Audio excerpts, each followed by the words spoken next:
just during a season, you get close to a lot of people because you spend a lot of time on the phone and together. We built a good relationship, and we saw a lot of things the same way, and we had success there. And then from then, I stayed in touch, but just somebody I really respected, and I learned a lot from him in the D-League. He helped me make the transition from college to the NBA. And my intent with this was going to and ask if he knew anybody. I didn't know if I'd get somebody with that much experience. He expressed some interest, and it's exactly what I wanted. Somebody who had done it, who had dealt with agents, built rosters, and he had done it for 25 years, and really excited and lucky to have him. Where and when did your connection with Utah start? It just started as a young kid trying to get into basketball, and eventually realizing that college camps for some of the best programs is a place to find people in the industry that maybe you can connect with. I had no connections to the world of basketball. And started working camps all over the western United States because I grew up in Southern California. And that took me to the University of Utah when Rick Majerus was at its height, and the University of Utah was one of the best programs in the country. And getting to Utah to spend those summers here, working camp, getting to watch Coach Majerus coach his players during those camps is where I first got connected to the university. Donnie Daniels was on the staff here at Utah. Sure. Now Eric Daniels is on your staff here at the University of Utah. Yeah. It's just crazy how life comes full circle, isn't it? Yeah, the connection is amazing. And out of those Utah camps, I got to see Coach Daniels coach. And he ended up at Cal State Fullerton as the head coach. And I grew up very close to Cal State Fullerton, and one of the first, as soon as Coach Daniels got that job, the first week on the job, I knocked on the door at his office. He was the only person in the office at Cal State Fullerton and said, "I want to work for you." I used to work camps at Utah. We met there. And yeah, from there I ended up enrolling. I was a manager. I ended up on scholarship. I ended up practicing. And yeah, it's an amazing series of connections. And Coach Daniels, to this day, Donnie, as we all love him, is a great friend and mentor. You probably crossed paths with a young Alex Jensen. What do you first remember about encountering Alex years ago? Yeah, so I definitely met Al here when he was a player. But my first real memories was watching Coach Majerus coach him in front of the campers for demonstrations. And I'll never forget Al, like in a triple threat, low body balance, base of support, and Coach Majerus getting on him for the way he's working the individual workout. And I'm sure many remember, but all the campers would sit around the court. They would take the University of Utah players, and Coach Majerus would get to coach them for like an hour. It was unbelievable. It was like practice. And that's why I wanted to come to Utah, because in the young coaching community, you try to figure out where can I go as a young coach to, and this is like you're working for a week at camp, right? You're just hired for a week to coach the kids. In that kind of camp coach community, everyone was like, you got to go to Utah. It's the best. You get to watch Coach Majerus coach his guys, and you'll learn more than you'll learn in a week from anywhere else in the world of basketball. And that's why I came, and I got to see Coach Majerus coach Alex Jensen in that setting. As a young person trying to figure out how to learn the game and learn a path into the industry, Coach Majerus was the best, smartest, most incredible basketball person I'd ever had a chance to watch coach.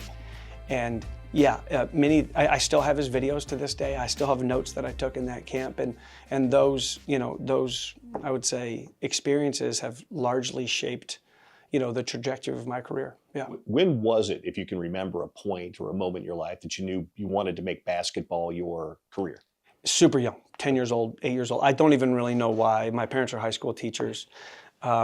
And I think growing up maybe in Southern California with like Chick Hearn on the radio and KCAL 9 and watching, that was the very end of the Magic Johnson Lakers. So maybe that's what it was. But like very clearly, very early on, it's probably one of my advantages is I knew what I wanted to do. I wanted to be a college basketball coach. That's what I wanted to be, and that was my sole focus. I never thought of the NBA, and certainly I never thought of like working in a front office in the NBA. And my first few years in the NBA was like on the coaching side before I transitioned into the front office. But yeah, I want to be a college basketball coach. Just to be clear to everyone, I'll say it to the camera, I have no interest in coaching. It's one of the reasons why I took the job here is, I'm a basketball executive. That's what I've done. That's what I want to do. And, Coach, I'm sure you'll get into it, but Al, as I call him, is one of my closest basketball friends, and I have nothing but the highest level of like respect and excitement to be working with him. What was your entry point into the NBA? Because you were in college, so what was your entry point into the NBA? Yeah, I finished that year with Coach Daniels at Cal State Fullerton. And I had worked, summer camps at a bunch of schools. Utah was one of them and was my favorite, but I worked at Stanford, I worked at UCLA, among others. And actually a camp counselor, a camp coach, had taken an internship with the Miami Heat this was out of the Stanford group, where I did the same thing with Coach Montgomery and getting to watch him coach in those camps. And yeah, he took an internship with the Miami Heat in the video room, and he had sent a note to a number of us saying, hey, look, I took another job in the NBA. There's an opportunity here, and they want me to get some candidates for the job. And it was that simple. So out of basketball camps came opportunity to work for Coach Daniels at Cal State Fullerton. And out of basketball camps came an opportunity to work in the NBA with the Miami Heat. How do you think that wide array of experience helps you in your new role here, coming back to the college game? Yeah, it's a changing landscape for sure. We're all learning. I've said to a bunch of people, as we talk to recruits, as we talk to agents, as we talk to other colleagues and friends in college who have called, and many NBA friends who have called, I have a lifetime of basketball experience. I'm young, but I've done this now for 20 plus years. And so we have like a very clear understanding of, at least for the way we want to play, how to build a team, what you value in players, what those characteristics look like. So we're bringing a life of that into the college space, but we're coming to the college space with a ton of humility. It's a changing landscape with the world of NIL. But like the roster construction parts of college basketball now is very familiar. You're engaging with agents or representatives on behalf of players and trying to figure out where, who fits based upon your needs for the team, based upon what you're willing to pay the player. And that dynamic marketplace, with an overlay of roster construction and team building, with like an overlay of what are the characteristics we want to build a program, with, is very familiar. What was it that you saw in a younger Alex Jensen that made you want to hire him as the head coach of the Charge? Yeah, it's an amazing story because Al and I tell it from two different angles, and we tell the same stuff. In 2011, we were starting it was the D League, and Al still calls it the D League, but this was the NBA G League now. We were starting a franchise in Canton, and I was fortunate to be the GM as a part of my director of player personnel roles with the Cleveland Cavaliers. And I was trying to find a coach that embodied all the characteristics that we wanted to build a program. Somebody that was like a relationship builder, someone with like an incredible basketball acumen, someone who would be a great partner to a front office, someone who valued the same characteristics in players that I learned to value. And much of it comes back to these experiences watching Coach Majerus and working for Coach Daniels. But like we wanted guys who competed like at a very high level. We want guys who were very smart basketball players. We wanted incredibly skilled players. We wanted guys who love it. And then for us, it's of course you want the most like physical, athletic players you can get that meet those criteria. And Al, as you want to say, as you lay out your criteria for the type of coach you want to hire to be a partner to run your program, Al was like, he just checked every box. And so it's a great story. I called Al randomly one day and I said, Al, you probably don't remember me. My name's Wes Wilcox. I'm the GM of a D League team. I've worked in the NBA since I met you many years ago when you were, playing at Utah. And I'd love to know if you have interest in being a candidate for a head coaching job in the NBA D League with the Canton Charge. And in typical Al fashion said, hey, Wes, I appreciate the call, but no, I have no interest. And I said, okay, Al, I appreciate the no interest, but do you mind at least listening to why I think you might be a good fit and why this might be fun for you? And he said, yeah, sure, what the heck? And by the end of a 25-minute conversation, he's like, yeah, I might have some interest. And it's amazing. He's gone into a 15-year NBA career. Compare and contrast your role as GM in the NBA and everything that you dealt with there. Yeah. And now your role as a GM collegiately. Yeah. So when you're trying to secure a player, right? So take a step back. In the NBA, there's three main ways in which you build a team. You have the draft, you have free agency, and you have trade. And it's an ongoing preparation in those three team building mechanisms. But then, like layered into all that, you have team building strategy, you have financial planning, you have negotiation strategy. Where we are in college is we're in free agency in the NBA. That's where we are. And as a college friend of mine from another very high major program, he's the head coach, a very successful guy.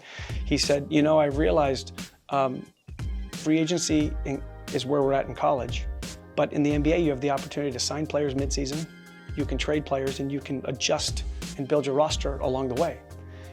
But if you get it wrong in college now, or you don't build yourself enough depth, you get yourself in trouble, because like in the NBA, we have the opportunity to adjust. We're in free agency, but it's like it's like a souped up version of free agency, because what you're doing now, you can't change. Whereas in the NBA, you can.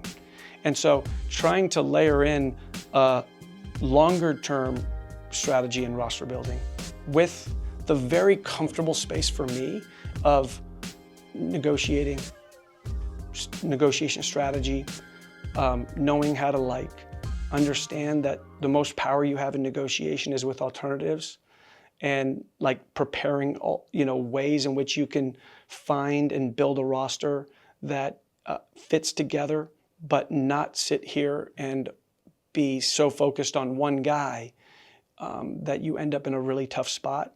That juggling act is something that is very much like the NBA.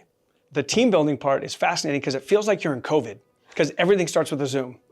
And the second part of this is fascinating, is we get this question from when we ask, be it an agent or a player, what questions do you have for us? Oftentimes we get okay, well, what is it? How are you going to play? What's it going to look like?